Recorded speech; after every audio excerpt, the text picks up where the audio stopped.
I want to start today's episode off by going through the latest trade buzz on Myles Garrett, what's going on with the Cleveland Browns star pass rusher. Quickly, make sure to subscribe, though. That way you stay in the loop in case a trade does happen as these rumors start to gain momentum getting towards free agency.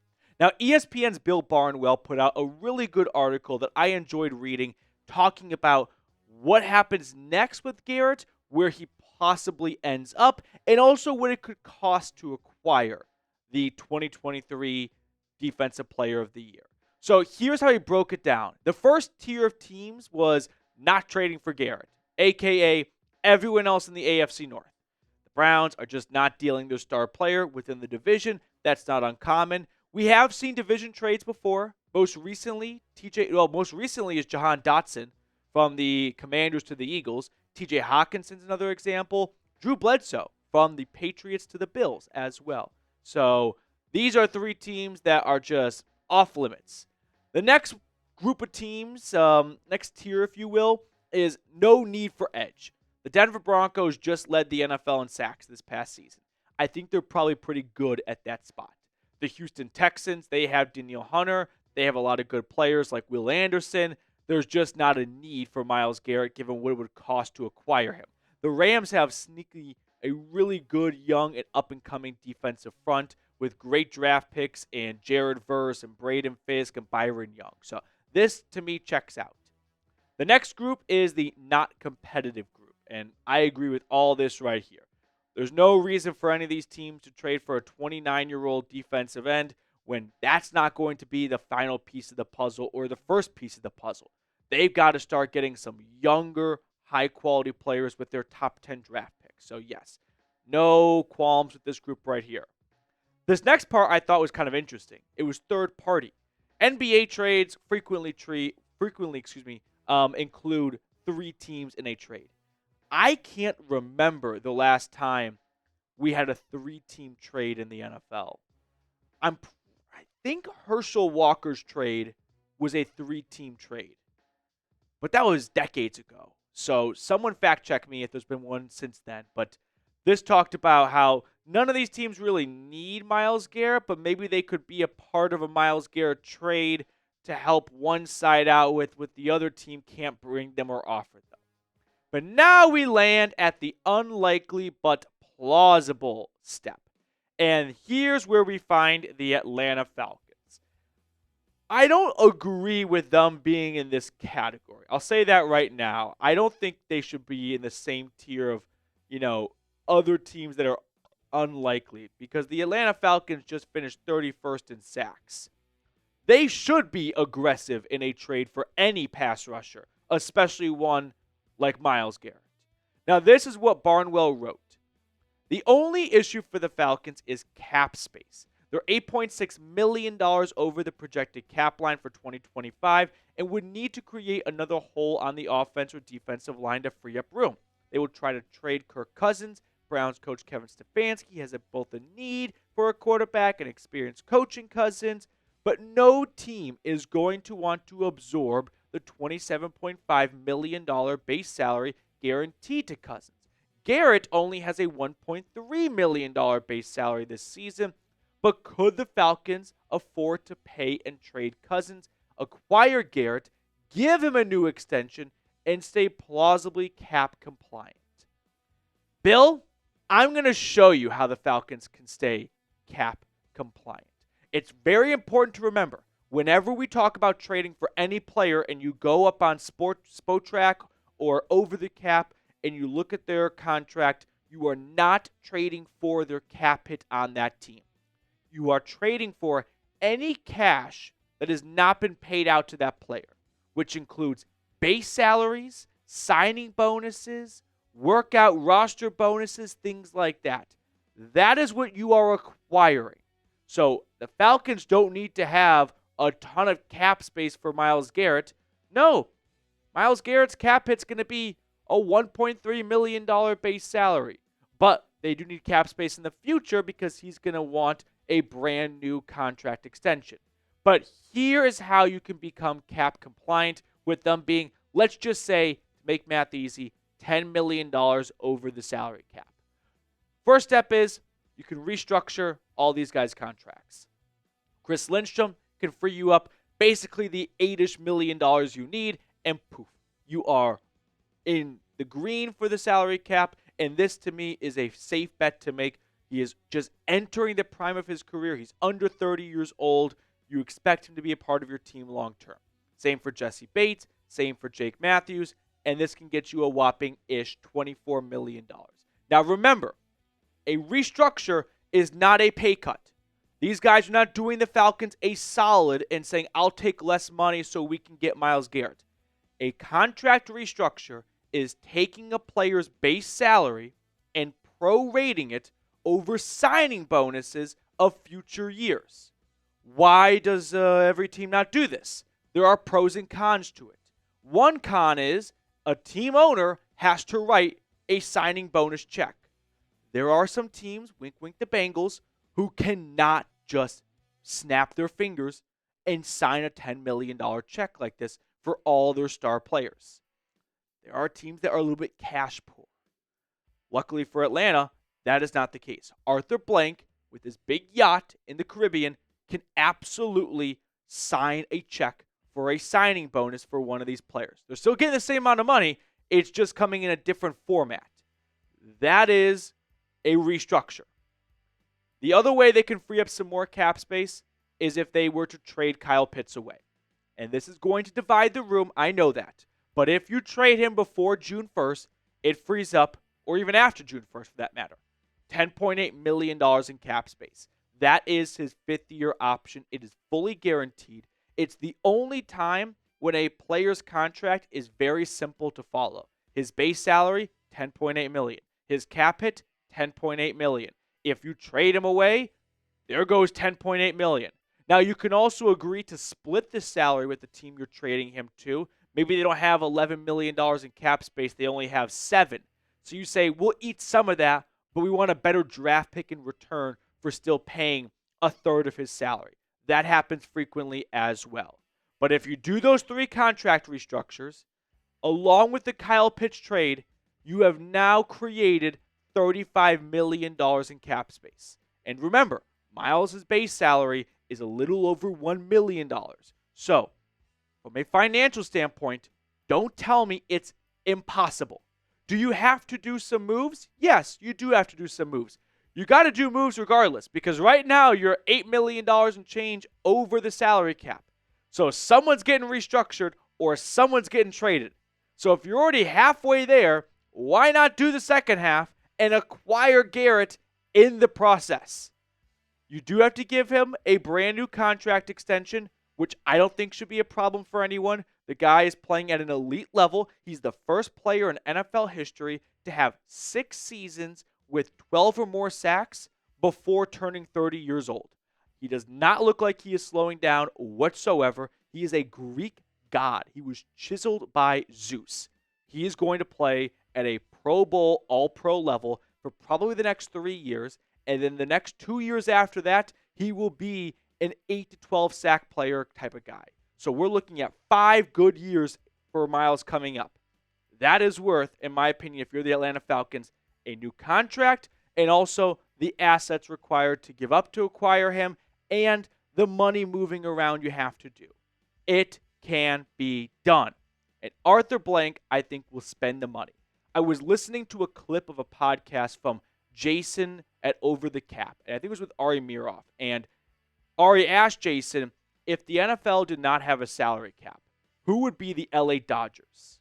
Any guesses on what Jason said pretty quickly? The Philadelphia Eagles, which look at how they spend. They are aggressive in spending, and they restructure contracts. They push money down the road, and they got a Super Bowl out of it because they maximize their current spending now. Let's say you buy, for example, a $1 million home. You can pay for that $1 million today. Or you can get an interest-free loan, and you can push some of that money in the future. With the way the salary cap goes up, it's in your best interest to not pay $1 million right now, because $1 million today is worth a lot more than $1 million 5 years from now. So push that money down the road. You're paying the same amount, but the percentage cap hit goes down. And by the way, I bring this up because after the Eagles, Jason from Over the Cap said, I'd also mention the Atlanta Falcons because of Arthur Blank. So money for the Falcons is not a problem. They can acquire Garrett. It just comes down to doing it. So now I turn it over to you. Do you want to trade for 95? Give me a T for trade or a P for pass in the comment section. Let's see what the majority is. The next portion of today's episode, some Kirk Cousins rumors out there from ESPN as well. I want to relay that to you guys in just a second. But I do have to give a big special shout out to our friends over at Factor. Factor has made chef-made gourmet meals, eating well, super easy. They are dietitian approved and ready to heat and eat in 2 minutes. So you can fuel up and feel great no matter what life throws at you. Factor arrives fresh and fully prepared for any active, busy lifestyle. With 40 options across 8 dietary preferences on the menu each week, it's easy to pick meals tailored to your goals. Choose from preferences like Calorie Smart, Protein Plus, or Keto. Factor's great if you're trying to lose some weight as well, which your boy is because he's a little over 100 days away from the big day, and Factor can help out with that. Eat smart with Factor. Get started at factormeals.com/FalconsChat50off and use code FalconsChat50off to get 50% off your first box plus free shipping. That's code FalconsChat50off at factormeals.com/FalconsChat50off to get 50% off plus free shipping on your first box.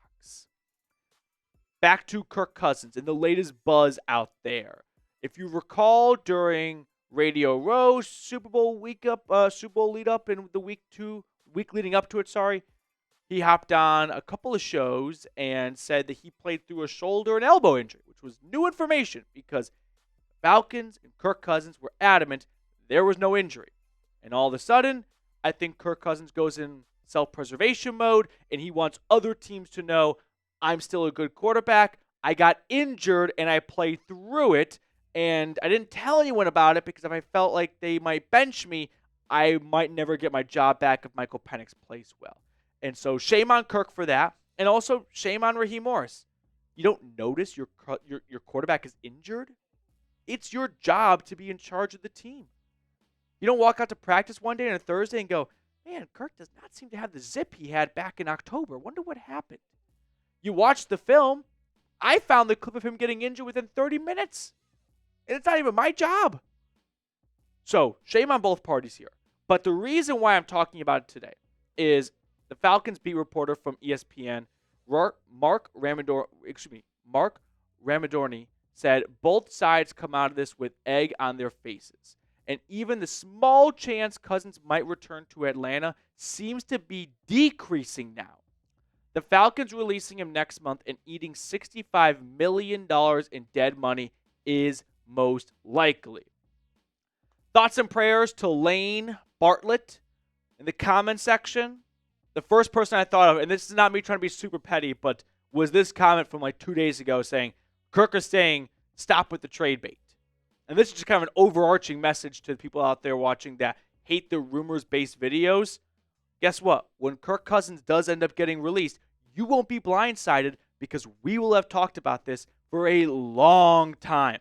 And I'm going to say right now, Kirk Cousins, you are not the father. No, you are not a Falcon. Come March 17th, the 5th day of the new league year, Atlanta is not keeping him on their roster for a $10 million roster bonus. Now, if I'm wrong, which may have happened once or twice last offseason, allegedly, it's because the Falcons want to trade Kirk.